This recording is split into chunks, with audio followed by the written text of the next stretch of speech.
میرا کریم رب، میرا رحیم مولا، میرا غفار، ستار، مومن، محیمن، قدیر، خبیر، یہ میرے رب کے نام ہیں۔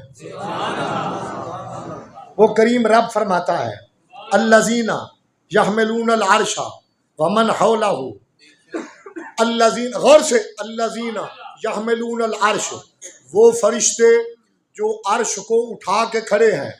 عرش تیری مسجد ستونوں پہ کھڑی ہے، لیکن عرش ستونوں پہ نہیں کھڑا، کھمبوں پہ نہیں کھڑا، فرشتوں نے کندھا لگا کے رکھا ہوا ہے۔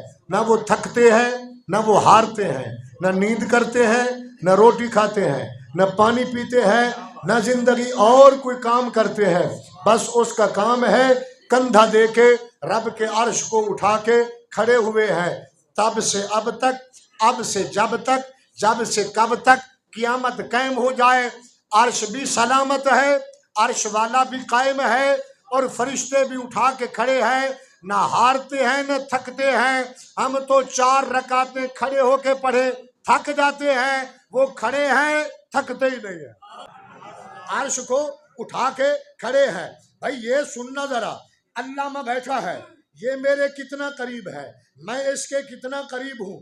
پھر یہ دیکھو یہ کرسی ان کے کتنا قریب ہے اور یہ کرسی کے کتنا قریب ہے، سمجھو ذرا۔